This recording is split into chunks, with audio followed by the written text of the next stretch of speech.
Anyway, Cody Rhodes and Brock Lesnar.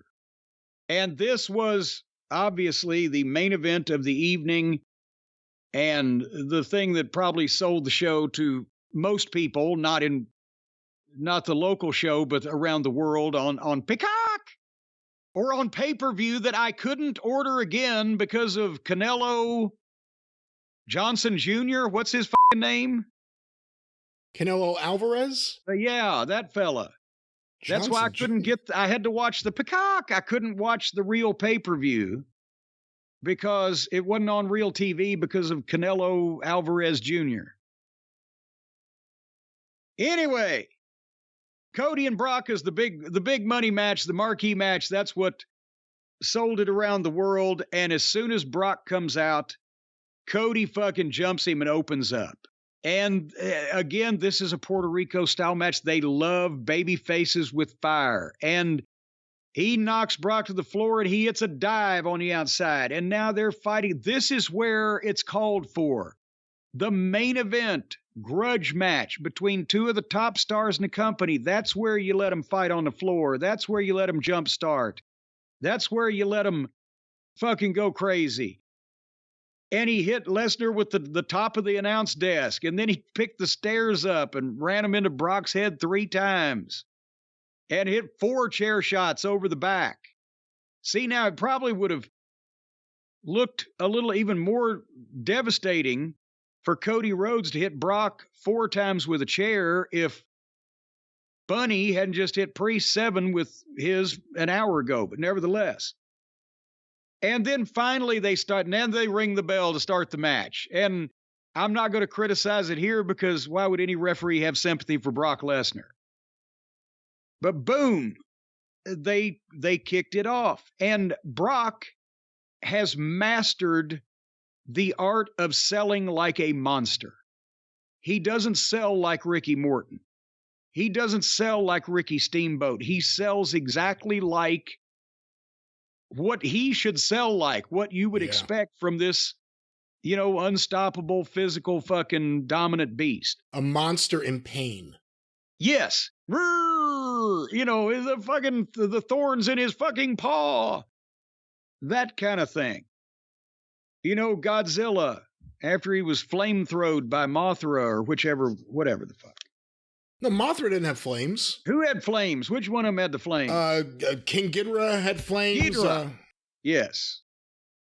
Nevertheless, nobody set each other on fire here, so that was another plus. But Cody opened up hot and showed the people he had enough fire as a babyface that they like. We've talked about. And then he goes for a cutter, and Brock catches him with a German.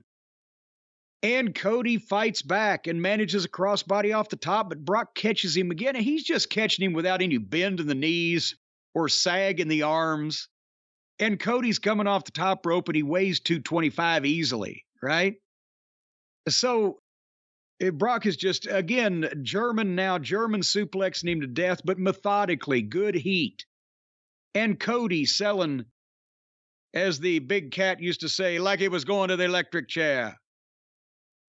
And Brock with multiple different kinds of suplexes. And finally, as Brock is going to German him again, Cody's trying to hold on to something and grabs the turnbuckle pad and pulls the turnbuckle pad off one of the top turnbuckles and then gets Germaned and threw it out of the ring.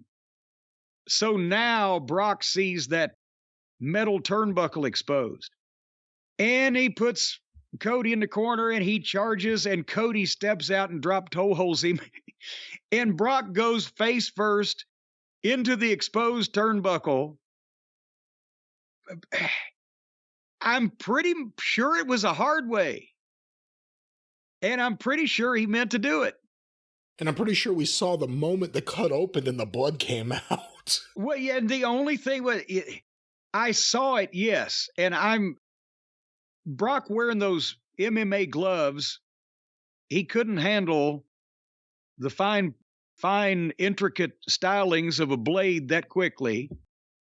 And you saw pretty quick that there was blood on his head as soon as he whacked that thing. But I think he did it on purpose.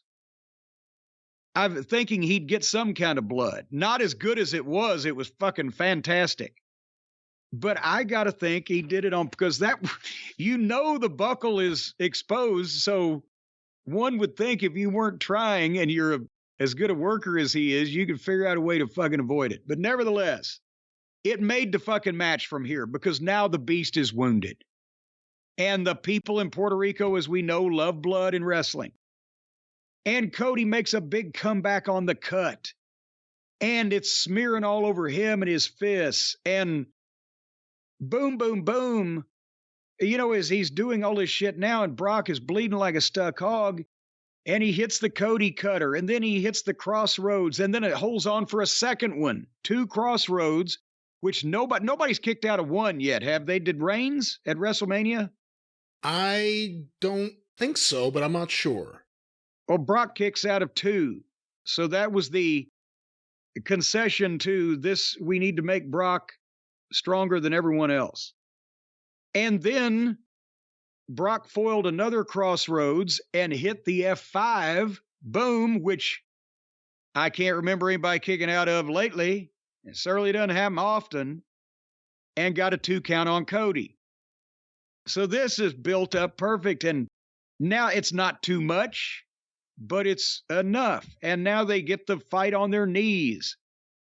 And the juice is great on all over Brock's face. And it's flying out. And Brock gets him in a double wrist lock, a Kimura, as the kids call it, and starts cranking it up. And Cody just kind of rolls up a little bit further with the pressure, but top spreads Brock 1, 2, 3. I was like, well, son of a bitch. It was sudden. It was the right result. It was very sudden and somewhat abrupt. But the match was good, and the blood was a fortuitous addition, however it happened. And Cody Rhodes beat Brock Lesnar, which was the only thing they could have done. But he didn't beat him convincingly, because you never know when you might need Brock again with the way things are going. Your thoughts? And even Brock, I mean, if he's going to lose, he lost that Lashley match, the nut shot. He'll lose, but yeah, it's not going to be just wiped out in the middle of the ring. You pin him and he doesn't move for 5 minutes. Really good match. Cody's killing it. Brock was great. I got a little uncomfortable when he hit the post because the camera was right in front of him and you literally just see the cut open up and the blood start coming out. So it's not a blade job. He legitimately got cut. Yeah. I have to think like you. He knew he would get something from that. He ran headfirst right into it. Got a little uncomfortable for a bit there when the referee didn't put on his gloves right away. I noticed that too. Do you think he got caught up in watching what was going on and forgot? I don't know, but I was waiting for that as like this has gone a little too far.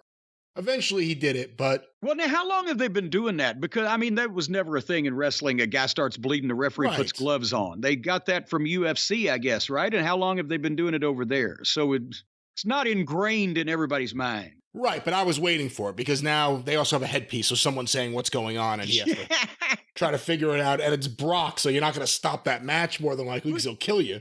Oh, yeah, the way he was bleeding, they should have put a full body condom on the referee if they were going to do anything, though. But, yeah, can you imagine the response if they had, in front of that crowd, in that match, at that point in time, if they had tried to derail their momentum by getting the doctor to say, well, no, stop, and he's going to check, Brock would have eaten the doctor. And then when Brock's blood all over him, and it looked like he was getting ready to finish him, and Brock all of a sudden spun out, and he's alive again. The monster's back. It's great. Brock's matches, going back I can't remember the last Brock match that was a stinker, but his big matches are usually really put together in a smart way, and I enjoy them. And Cody's been doing great. And they ought to have a T-shirt of Brock as Jason Voorhees coming up or over the side of the boat or whatever. Just when you think he's down. I will say one thing, a little disappointment, because they showed that video again like they did on SmackDown of everything that led up to this match. The idea of Cody with country bumpkin, fun-loving Brock Lesnar as his sidekick who can't challenge for the world title. There was something there. I wish we could have seen a little bit of that for a few weeks. But you know what? What's stopping him from challenging for this new world title? Who, Brock? Yeah. Very good point. I mean, everyone's assuming Cody will get the belt. Obviously, people are now thinking Roman may be in the mix because SmackDown could have people, and Heyman made a comment. People are pointing to Seth Rollins. No one's even talked about Lesnar. Lesnar technically could do it on both shows. He's a free agent. Well, yeah, but okay, I bet they're going to get Brock to wrestle in a 3-way and then a finals on the pay-per-view and then defend that. Yeah, maybe not. But that's the point. That's another loophole in their logic. He can't challenge Roman for the belts that Roman has, but he could challenge for this new one because it wasn't mentioned in the stipulation. Oh, well. Well, we shall see. And, the other thing I will say about the championships, Rhea won the title at WrestleMania. Bianca, I didn't even realize until they said it here, she's held the belt over a year now. You have to think they've been building to something down the road with those two. I wonder if they will eventually unify the women's championship. Just because it would be the best way to utilize all these women that are there, the good ones, just keep them in one division on one, they can cross both shows. Why in the world wouldn't they at least unify if they have to have two singles champions? Why couldn't they unify the women's title and maybe even the tag team titles? Does there has to be two of everything? And then there's even the tag titles are unified. Well, but for how long? Good point. Are they gonna? Is that just when the Usos have them and when they drive whatever the fuck? They've got technically three world titles. So the point of they started having two world titles, two tag titles, two women's titles, and two secondary titles, Intercontinental on one and US on the other. So they unified the singles and the tag titles. Now they're making another world title. It's so confusing. Why can't they just unify everything but the top singles title and maybe have every year or two a Super Bowl best of 7 series between the two champions just for the fuck of it? I don't know.